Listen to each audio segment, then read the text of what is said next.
এবং চলে এলাম আজকে একটা নিরামিষ বকুলির রেসিপি নিয়ে তোমাদের সঙ্গে শেয়ার করতে।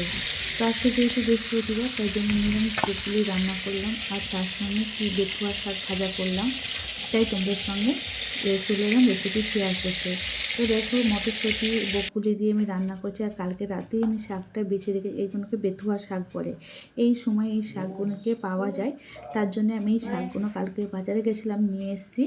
আর শাকগুলো খেতে কিন্তু দারুণ লাগে। আজকে বৃহস্পতিবার, তাই জন্য পেঁয়াজ রসুন ছাড়াই সব কিছু রান্না হবে। তো তোমরা দেখতে থাকো স্কিপ না করে ভিডিওটা, যে আমি কীরকম করে রান্না করি। আর আজকে বেথুয়া শাকের কেমন লাগলো, বা বেথুয়া শাক তোমাদের ভালো লাগে কিনা অবশ্যই জানাবে কমেন্ট করে।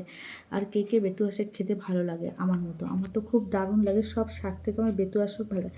আর এই যে বকুলিটা নিয়ে এসেছিলাম, আর এই যে মটরশুঁটি, এইগুলো দিয়েই রান্না করব। তো চলো, গোল গোল করে আলু কেটেছি আর শুধু আদা আর শুকনো লঙ্কা দুটো দিয়েছি, মশলা আর কিছু না।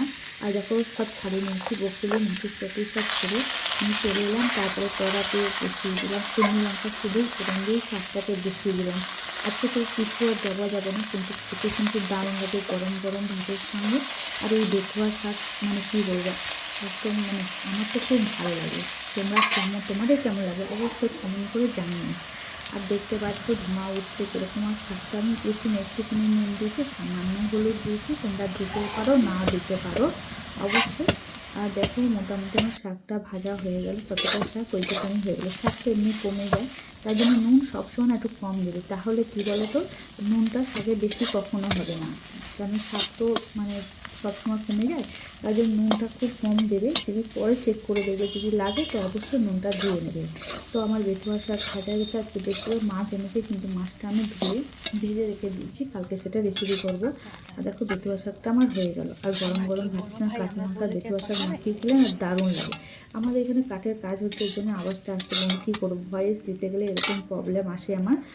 আর নানারকম। তো বেথুয়া শাকটা ভাজা হয়ে গেলো, তারপরে আমি কী করলাম চলো তোমাদের সঙ্গে শেয়ার করি। তো তেলটা গরম কড়াইয়ে বসিয়ে নুন দিলাম সামান্য, তারপরে আলুটা ভাজবো, কারণ এতে আলুর মধ্যে নুনটা ভালোভাবে ঢুকে যায় আর খেতে আনন্দ লাগে না, মোটামুটি ভালো লাগে। তাই জন্য আলুগুলোকে আমি ভালো করে ভেজে নেবো। এই দেখো মাছটা অবশ্যই দেখাবো না তোমাকে, কালকে অবশ্যই দেখাবো। তো আলুগুলো, এখানে প্রচণ্ড রোদ করে বুঝতে পারছো বন্ধুরা, কারণ আমাদের রান্নার সময় রোদ চারটে গরম করে প্রচণ্ড কষ্ট হবে উনুনে রান্না করতে।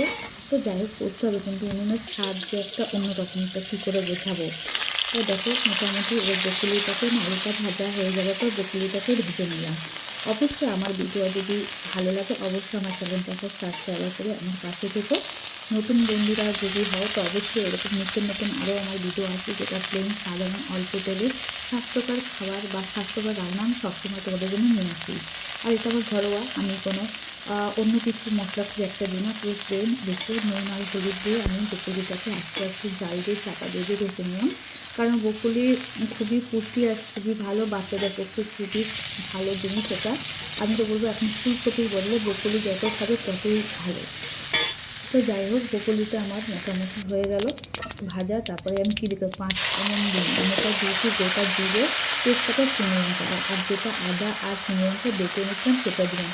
তার মধ্যে নুন দিলাম, একটু ধনের গুঁড়ো দিলাম, একটু জিরের গুঁড়ো দিলাম। আজকে কোনো পেঁয়াজ নেই, রসুন নেই, এই দুটোই ছাড়া আমার রান্না। তো মোটামুটি দিয়ে একটু সামান্য জল দিয়ে দেবো, যাতে মশলাটা যাতে না লেগে যায়। তো এটাকে ভালো করে একটু কষিয়ে নিয়ে তারপরে একটু শুকনো লঙ্কা দিলাম, যাতে একটু কালারটা ভালো করে, বকুলিতে একটু মানে একটু কালারটা অন্য কালার আছে, তাই জন্য একটু সামান্য জল দিলাম। তোমরা দিতেও পারো নাও দিতে পারো, তোমরা কাঁচা লঙ্কা দিয়ে করতে পারো। আর এই দেখো আমি মটরশুঁটিগুলো দিলাম, মটরশুঁটিটাকে ভালো করে মশলার মধ্যে কষিয়ে নেবো, কারণ মটরশুঁটিটা আগে ভাজা নেই, এর জন্য মশলাটাকে মশলার সঙ্গে মটরশুঁটিটাকে কষিয়ে নিলাম। তো অবশ্যই তোমাদের বারবার ভিডিওটা স্কিপ না করো, আর অবশ্যই তোমরা রান্নাটা দেখো। আর আমার রান্নাটা যদি ভালো লাগে তোমরা সুন্দর সুন্দর কমেন্ট করো, তার জন্য তোমাদের অসংখ্য ধন্যবাদ। যে যেহেতু মানে তোমরা আমার ভিডিওটা দেখো, তার জন্য তোমাদের মন থেকে অনেক ভালোবাসা, তোমাদের কমেন্ট, তোমাদের ভালোবাসা আমার খুব ভালো লাগে। এই দেখো আমার রান্না হয়ে গেলো দুটো রেসিপি। তো কেমন লাগলো আজকের রেসিপি, ভিডিওটা দেখার জন্য তোমাদের অসংখ্য ধন্যবাদ। বাই বাই, টাটা, আবার দেখাবে অন্য কোনো রান্নার ভিডিও নিয়ে।